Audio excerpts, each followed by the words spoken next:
नमस्कार साथियों, आप सभी का स्वागत है आपके अपने channel triple R defence academy पर। हम लोग आज आर्मी अग्निवीर का प्रैक्टिस सेट नंबर दूसरा सॉल्व करने वाले हैं। जी हाँ, स्टैटिक जीके और जीएस की जो हमारी श्रृंखला चल रही है उसका प्रैक्टिस सेट नंबर दूसरा आज हम लोग करेंगे। इससे पहले हमने एक प्रैक्टिस सेट अपलोड कर दिया है, अगर अभी तक आपने उसको नहीं देखा है तो जाकर देख लीजिएगा। यहाँ पर आपको प्रश्नों को रटने की ज़रूरत बिल्कुल नहीं है, आप हमारे साथ में बेहद आसानी तरीके से प्रश्नों को बनाते हुए चलेंगे और लास्ट में अपना स्कोर काउंट करके हमें ज़रूर बताइएगा। अगर आपको वीडियो अच्छा लगे, लगता है कि आपकी परीक्षा के लिए ये चैनल कुछ महत्वपूर्ण साबित होता है, तो आप लास्ट में चैनल को ज़रूर सब्सक्राइब कर लीजिएगा। पहले तो आप शुरू से लास्ट तक वीडियो को देखिएगा। तो चलिए चालू करते हैं हमारा जो आज का सेशन है उसकी ओर। तो यहाँ पर हम लोग देख लेते हैं हमारा जो आज का पहला प्रश्न है उसको। तो यहाँ पर हमारा जो पहला प्रश्न है, प्रथम बौद्ध संगीति का आयोजन किस स्थान पर हुआ था? जी हाँ, तो आपको बताना है कि प्रथम जो बौद्ध संगीति थी आपकी किस स्थान पर आयोजित की गई थी। तो ऑप्शन हमारे क्या क्या हैं? राजगृह, वैशाली, पाटलिपुत्र और कुंडलवन कश्मीर।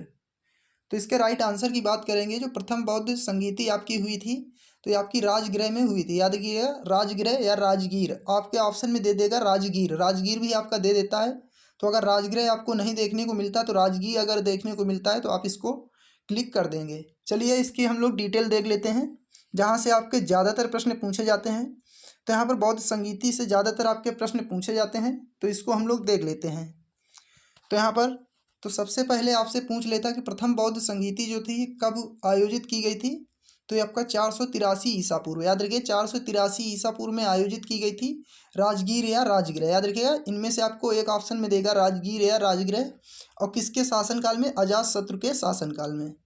अगर बात कर लेते हैं द्वितीय बौद्ध संगीति की, तो ये आपकी 383 ईसा पूर्व में आयोजित की गई थी वैशाली में। याद रखिएगा वैशाली में आपकी द्वितीय जो थी बौद्ध संगीति कालाशोक के शासनकाल में आपकी आयोजित की गई थी। अगर हम लोग बात कर लेते हैं तृतीय बौद्ध संगीति की, तो ये 255 ईसा पूर्व में आपकी हुई थी। पाटलिपुत्र में इसका आयोजन किया गया था और अशोक के शासनकाल में इसका आयोजन किया गया था। अगर बात कर लेते हैं चतुर्थ बौद्ध संगीति की, तो ये आपकी प्रथम शताब्दी के आसपास कुंडलवन कश्मीर में कनिष्क के शासनकाल में आयोजित की गई थी। तो आपको यहाँ पर वीडियो को पॉज करके एक बार से रिपीट कर लेना है, क्योंकि यहाँ से प्रश्न कई बार आपके रिपीट हुए हैं, तो यहाँ से आपके प्रश्न बनने की संभावना है। चलिए आगे देख लेते हैं हमारा जो अगला क्वेश्चन है उसकी ओर। तो हमारा अगला क्वेश्चन है, न्याय दर्शन का प्रवर्तक किसे कहा जाता है? जी हाँ, न्याय दर्शन का जो प्रवर्तन है किसे कहा जाता है? ऑप्शन हमारे क्या क्या हैं? गौतम ऋषि, पतंजलि, कपिल मुनि, जैमिनी राय। तो यहाँ पर राइट आंसर की हम लोग बात करेंगे। गौतम ऋषि को न्याय दर्शन का प्रवर्तक कहा जाता है। याद रखिएगा गौतम ऋषि को न्याय दर्शन का जो प्रवर्तक कहा जाता है। चलिए यहाँ पर हम लोग देख लेते हैं इससे जुड़ी हुई महत्वपूर्ण जानकारी जो है। तो यहाँ से आपके प्रश्न पूछे जाते हैं कि योग दर्शन के संस्थापक किसे कहा जाता है? तो पतंजलि को। अगर न्याय दर्शन की बात करेंगे तो गौतम ऋषि को। चारवाक दर्शन की अगर बात करेंगे तो चारवाक को। सांख्य दर्शन की अगर बात करेंगे कपिल मुनि को। याद रखिएगा आपसे डायरेक्ट पूछ लेगा कि सांख्य दर्शन का प्रवर्तक किसे कहा जाता है? तो कपिल मुनि का। अगर हम लोग बात कर लेते हैं पूर्व मीमांसा की, तो जैमिनी राय। अगर उत्तर मीमांसा की बात करेंगे तो आपका बादरायण। याद रखिएगा बादरायण। यहाँ से भी आपके प्रश्न कई बार एग्जाम में रिपीट हो चुके हैं, तो इसको भी आप लोग याद रखिएगा। चलिए आगे देख लेते हैं हमारा जो अगला क्वेश्चन है उसकी ओर। किसके शासनकाल में भारत में अंग्रेजी शिक्षा प्रारंभ की गई?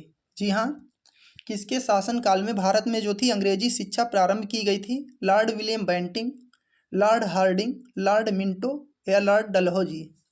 तो राइट आंसर की बात करेंगे, जो अंग्रेजी शिक्षा आरंभ हुई थी तो ये आरंभ हुई थी लॉर्ड विलियम बेंटिंग के शासनकाल में। याद रखिएगा लॉर्ड विलियम बेंटिंग के शासनकाल में।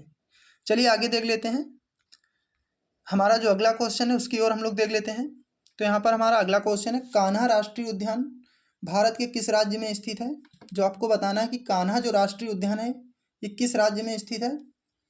तो ऑप्शन हमारे क्या क्या हैं? छत्तीसगढ़, मध्य प्रदेश, असम या राजस्थान। राइट आंसर की हम लोग बात कर लेंगे तो ऑप्शन बी हमारा बिल्कुल राइट आंसर होगा। कान्हा जो राष्ट्रीय उद्यान है ये मध्य प्रदेश का सबसे बड़ा राष्ट्रीय उद्यान भी है, तो ये भी आपको याद रखना है। अगर आपसे यहाँ पर पूछ ले कि भारत में सर्वाधिक बाघों की संख्या किस राज्य में है, तो ये भी आपका मध्य प्रदेश में। याद रखिएगा मध्य प्रदेश में। आपसे पूछ लेगा कि प्रोजेक्ट टाइगर जो था एक योजना लाई गई थी, प्रोजेक्ट टाइगर तो 21 वर्ष लाई गई थी, तो 1973। याद रखिएगा अप्रैल 1973 में प्रोजेक्ट टाइगर योजना लाई गई थी। यहाँ से भी प्रश्न आपका पूछा जा चुका है कि प्रोजेक्ट टाइगर जो परियोजना थी यानी योजना थी कब लाई गई थी, तो 1973 में। चलिए आगे देख लेते हैं। तो हमारा जो अगला क्वेश्चन है, निम्नलिखित में से कौन सा नगर कर्क रेखा के निकटतम दूरी पर स्थित है। जी हाँ, कर्क रेखा के निकटतम दूरी पर कौन सा नगर स्थित है आपको बताना है। ऑप्शन हमारे क्या क्या हैं, अगरतला, गांधीनगर, जबलपुर और उज्जैन। तो राइट आंसर की हम लोग बात कर लेते हैं यहाँ पर। तो गुजरात का जो गांधीनगर है, याद रखिएगा, गुजरात का गांधीनगर जो है कर्क रेखा के बिल्कुल निकटतम दूरी पर स्थित है। अगर हम लोग बात कर लेते हैं कर्क रेखा के उत्तर में स्थित राज्य कौन सा है, यानी उत्तर में स्थित की बात करें तो मणिपुर। याद रखिए, मणिपुर जो है कर्क रेखा के उत्तर में स्थित है। यहाँ पर हम लोग बात कर लेते हैं कर्क रेखा से जुड़े हुए काफ़ी सारे प्रश्न यहाँ पर बनते हैं कि कर्क रेखा जो कितने राज्यों से होकर गुजरती है, 8 राज्यों से। याद रखिएगा, 8 राज्यों से। इन राज्यों को भी आपको याद रखना होगा, क्योंकि आपके ऑप्शन में देगा कि कर्क रेखा इनमें से किन राज्यों से होकर नहीं गुजरती है। तो यहाँ पर अगर आपको ये 8 राज्य नहीं पता हैं तो आप ऑप्शन को सही नहीं कर सकते हैं। तो यहाँ पर हम लोग देख लेते हैं, गुजरात, राजस्थान, मध्य प्रदेश, छत्तीसगढ़, झारखंड, पश्चिम बंगाल, त्रिपुरा और मिजोरम। याद रखिएगा, गुजरात, राजस्थान, मध्य प्रदेश, छत्तीसगढ़, झारखंड, पश्चिम बंगाल, त्रिपुरा और मिजोरम। तो इन राज्यों से होकर जो है आपकी कर्क रेखा गुजरती है। चलिए आगे देख लेते हैं। तो हमारा जो अगला क्वेश्चन है कि खजुराहों का स्मारक जो है, यानी खजुराहों का जो स्मारक समूह है किस राजवंश से संबंधित है। जी हाँ, खजुराहों का जो स्मारक था ये किस राजवंश से संबंधित था। तो ऑप्शन हमारे क्या क्या हैं, चंदेल वंश, मुगल वंश, हुंड वंश, शुंग वंश। तो इनमें से अगर हम लोग राइट आंसर की बात करेंगे तो चंदेल वंश के शासक से संबंधित है आपका खजुराहों का जो मध्य प्रदेश में स्थित है स्मारक, ये चंदेल वंश के शासकों से संबंधित है। चलिए आगे देखते हैं। हमारा अगला क्वेश्चन है, भारत और चीन के बीच सीमा रेखा क्या कहलाती है। जी हाँ, भारत और चीन के बीच में जो सीमा रेखा है उसको क्या कहा जाता है। ऑप्शन हमारे क्या क्या हैं, मैकमोहन रेखा, डूरंड रेखा, लाल रेखा या रेड क्लिफ रेखा। तो भारत और चीन के बीच में जो स्थित है ये आपकी मैकमोहन रेखा है। याद रखिएगा, मैकमोहन रेखा। चलिए यहाँ पर देख लेते हैं, जो ये अंतर्राष्ट्रीय रेखा हैं ये काफ़ी ज़्यादा आपके एग्जाम में पूछी जा चुकी हैं। तो आपसे पूछ लेता है कि भारत और पाकिस्तान तो रेड क्लिफ रेखा। याद रखिएगा, भारत पाकिस्तान रेड क्लिफ, वहीं भारत और अफगानिस्तान तो डूरंड रेखा। भारत और चीन की अगर बात करेंगे तो मैकमोहन रेखा। याद रखिएगा, यहाँ से आपके प्रश्न काफ़ी ज़्यादा पूछे जाते हैं। चलिए आगे देख लेते हैं। तो हमारा अगला क्वेश्चन है, शून्य की खोज किसने की थी। जी हाँ, शून्य की जो खोज थी ये किसने की थी, वराहमिहिर, आर्यभट्ट, भास्कर या इनमें से कोई नहीं। तो आप लोग याद रखिएगा, जो शून्य की खोज की थी आर्यभट्ट जी ने की थी। तो ऑप्शन नंबर बी हमारा बिल्कुल राइट आंसर होगा, आर्यभट्ट। चलिए आगे देख लेते हैं। हमारा जो अगला क्वेश्चन है, भारत में सबसे पहली जनगणना किस वर्ष हुई थी। जी हाँ, जनगणना से रिलेटेड आपका एक प्रश्न या 2 प्रश्न पूछे जाते हैं एग्जाम में, तो आपको जनगणना से संबंधित प्रश्नों को जरूर पढ़कर जाना है। ऑप्शन हमारे क्या क्या हैं, 1852, 1872, 1981 या 1952। तो भारत में जो पहली जनगणना आपकी हुई थी ये हुई थी आपकी 1872 में। याद रखिएगा, 1872। चलिए यहाँ पर देख लेते हैं जनगणना से रिलेटेड कुछ बनने वाले महत्वपूर्ण प्रश्नों को हम लोग। तो 2011 की जनगणना के अनुसार हम लोग देख लेते हैं यहाँ पर। तो आपसे सबसे पहला जो प्रश्न पूछ लेता है कि भारत में पहली जनगणना की शुरुआत कब हुई थी। तो आपकी 1872 और लॉर्ड मेयो के कार्यकाल में। याद रखिएगा, जो पहली जनगणना की गई थी तो लॉर्ड मेयो के कार्यकाल में की गई थी। अगर बात कर लेते हैं देश में नियमित जो जनगणना की शुरुआत कब हुई, तो 1881 में लॉर्ड रिपन के कार्यकाल में। आपसे पूछ लेगा कि देश में नियमित जनगणना की शुरुआत किसके शासनकाल में शुरू हुई, तो लॉर्ड रिपन के कार्यकाल में। अगर हम लोग बात कर लेते हैं जनगणना का महाविभाजक वर्ष जो है 1921 ईस्वी को कहा जाता है। याद रखिएगा, 1921 ईस्वी को। अगर बात कर लेते हैं जनगणना का लघु विभाजक वर्ष की, तो आपका 1951। याद रखिएगा, 1951। वहीं पर अगर हम लोग बात कर लेते हैं जनसंख्या का अध्ययन क्या कहलाता है, तो डेमोग्राफी। याद रखिएगा, डेमोग्राफी जो है आपका जनसंख्या का अध्ययन कहलाता है। अगर हम लोग बात करते हैं 2011 की जो जनगणना थी, इसका आदर्श वाक्य क्या था, तो हमारी जनगणना हमारा भविष्य। याद रखिएगा, हमारी जनगणना हमारा भविष्य। काफ़ी महत्वपूर्ण पॉइंट है, तो इनको आपको याद रखना है। अगर बात कर लेते हैं 2011 की जो जनगणना हुई थी इसका क्रम क्या था, तो ये देश की जो थी आपकी 15वीं जनगणना, याद रखिएगा, देश की जो थी ये 15वीं जनगणना। वहीं स्वतंत्र भारत की अगर बात करें तो ये आपकी 7वीं जनगणना थी, स्वतंत्र भारत की 7वीं जनगणना। चलिए आगे देख लेते हैं। तो हमारा अगला क्वेश्चन है, नोबेल शांति पुरस्कार किस नगर में दिया जाता है? जी हाँ, नोबेल का जो शांति पुरस्कार है किस नगर में दिया जाता है? ब्रुसेल्स, जिनेवा, ओस्लो या स्टॉकहोम? तो नोबेल का जो शांति पुरस्कार दिया जाता है ये ओस्लो शहर में दिया जाता है, याद रखिएगा, ओस्लो में दिया जाता है। चलिए आगे देख लेते हैं।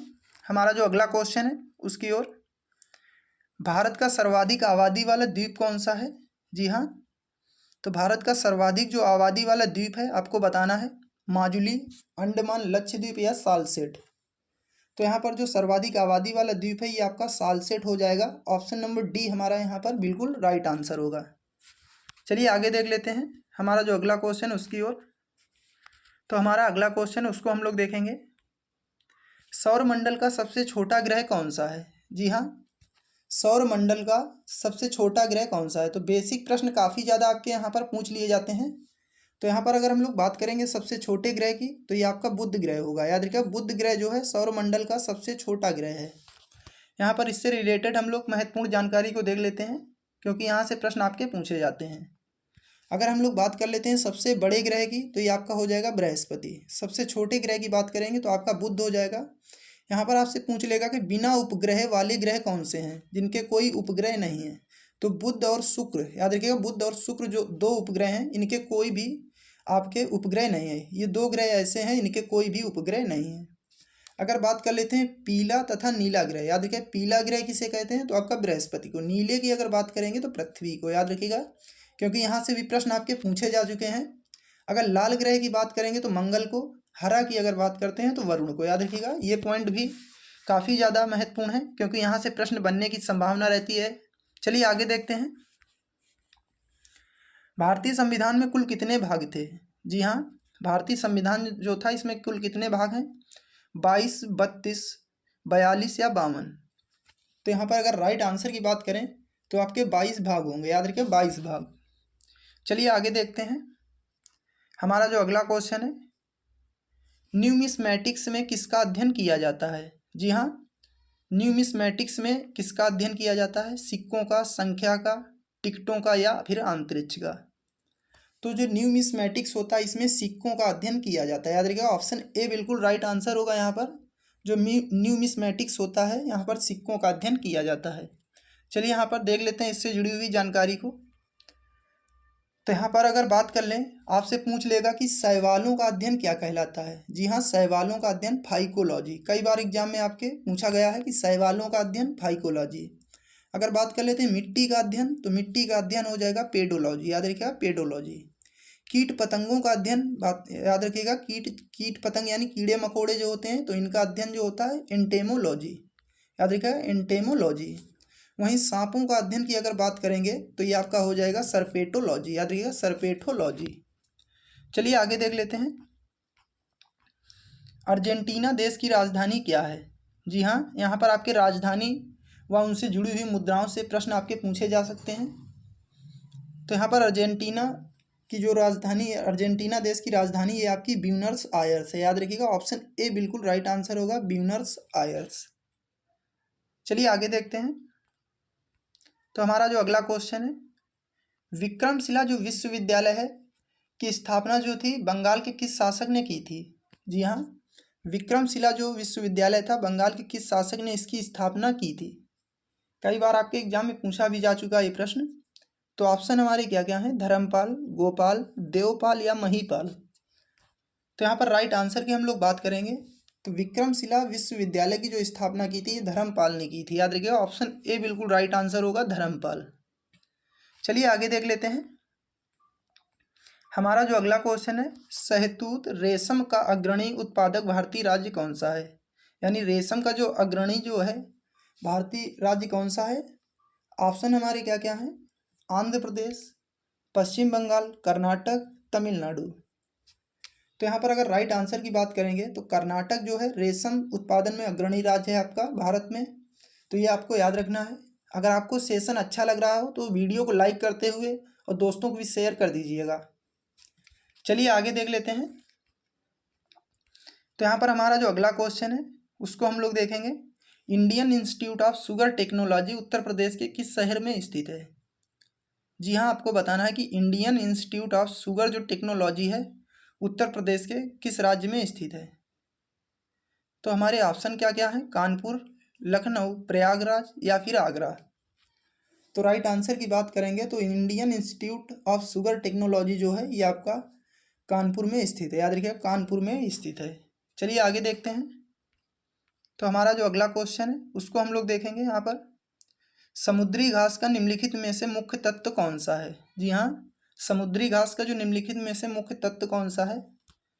तो ऑप्शन हमारे क्या क्या हैं? आयोडीन, क्लोरीन, ब्रोमीन या फिर इनमें से कोई नहीं।